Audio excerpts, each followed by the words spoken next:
and welcome back to my channel, Boozy Bookish Thoughts. I'm Justine, or Jay if you prefer, and welcome to my new video.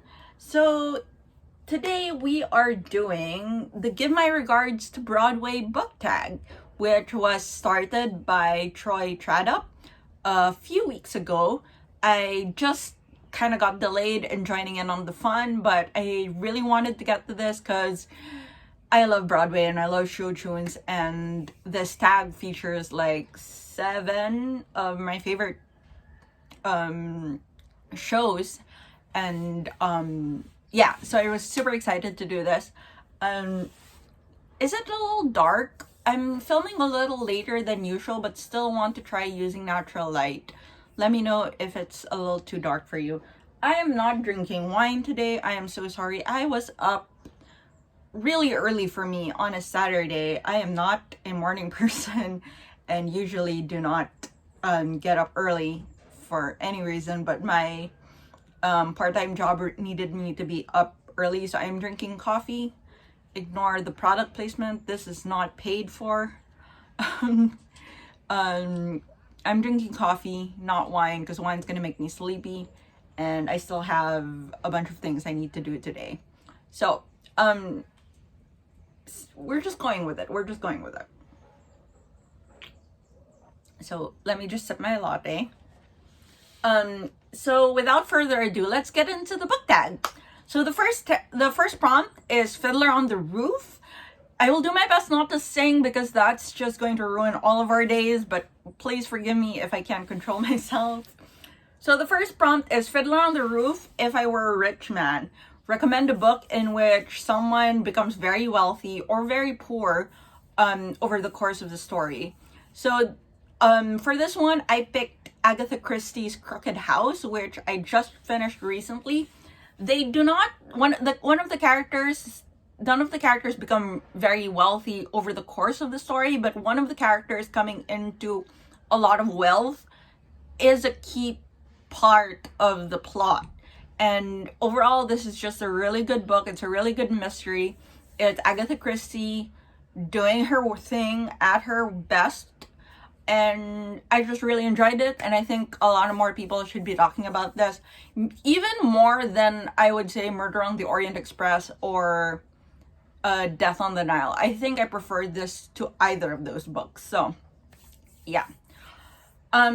The next prompt is Annie. The sun will come out tomorrow. Recommend a book that takes place after the end of the world. So I was surprised by this when I was preparing for this prompt. I realized I do not read that much post-apocalyptic fiction. I thought I did, but apparently I don't.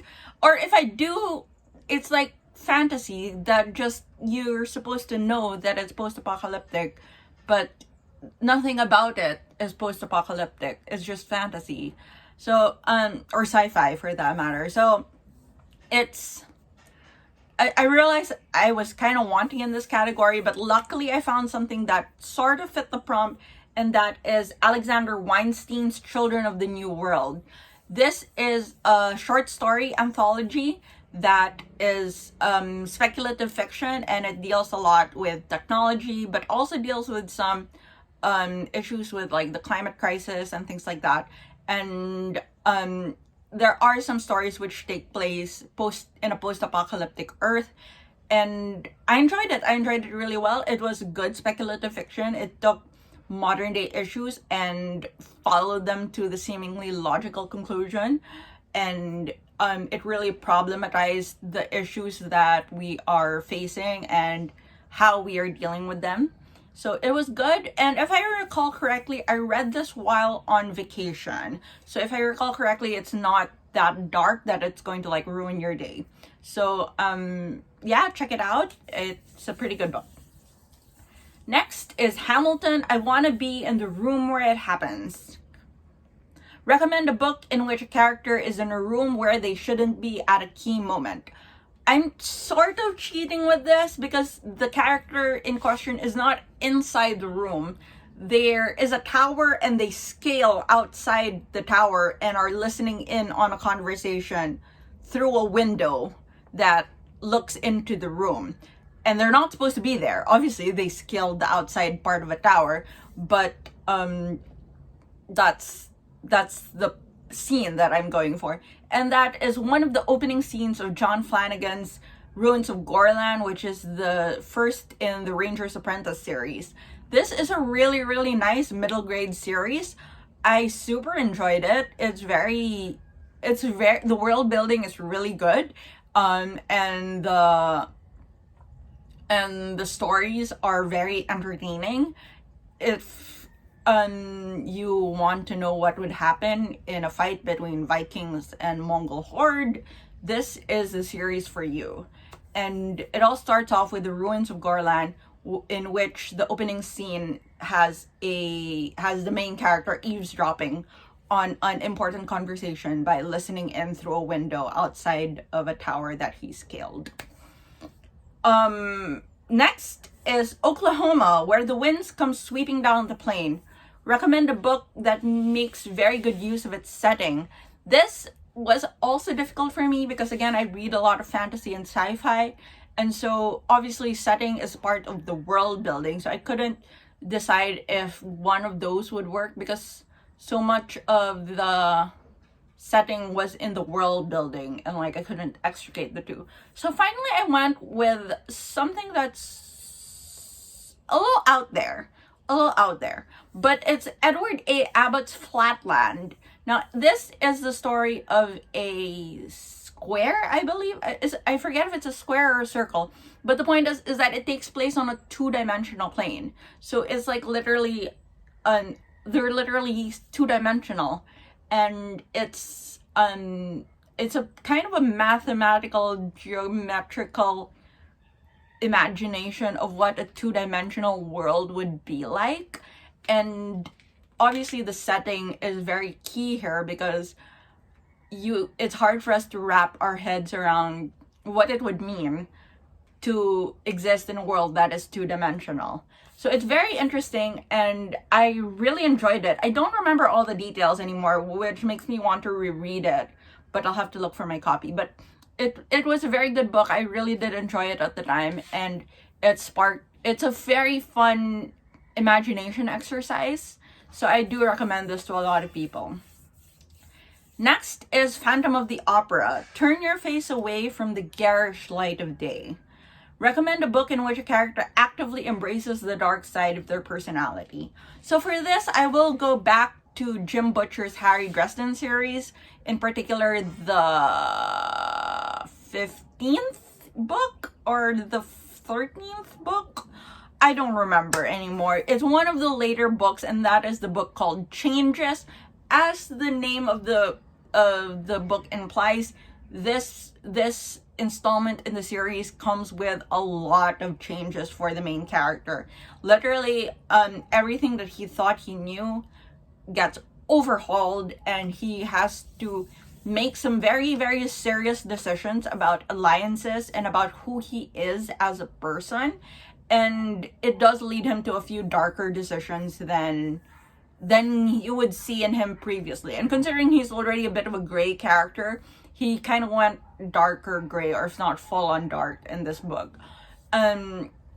So this is like a culmination of a large story arc for him. It's not the end of the series. The series continues after this, but it was definitely a turning point in the series. And I can't tell you more without spoiling it, but definitely the character, Harry Dresden's character, goes a little darker in this than he used to. The last prompt is Wicked. Something has changed within me. Something is not the same. Recommend a book that you loved so much it made you feel like you could defy gravity. I was struggling with this because I feel like I've talked about all my favorite books in this channel so much already. I could mention Good Omens or any of my other favorite books. But then I decided that this prompt was kind of apt for the current book that I'm reading. I'm not done with it yet, but I'm really enjoying Anne McCaffrey's Dragonflight.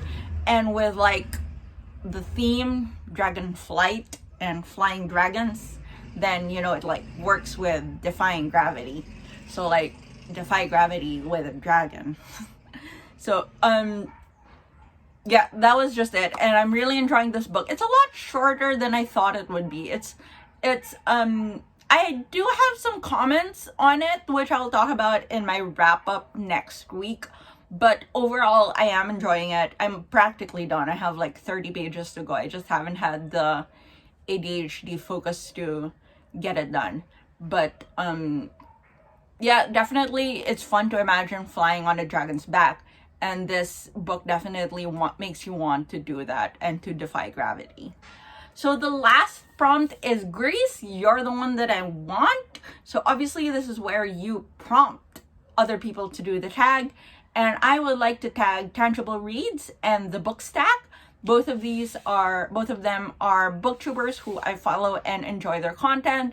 And I really hope to see them do this tag and continue with spreading this tag around. That is that. This was a really short video. I don't know why I was rushing so much. Maybe it's the coffee. Maybe I'm just a little bit wired. I'm so sorry. I feel like I was talking so fast. But yes, those are my answers to this tag. I hope you enjoy any of these books that I've recommended. Leave your comments down below on what you think of these books, if you've read them or if you're interested in reading them. Like, comment, subscribe, all that fun things. Give Troy's original video a look. And with that, cheers. Cheers with coffee.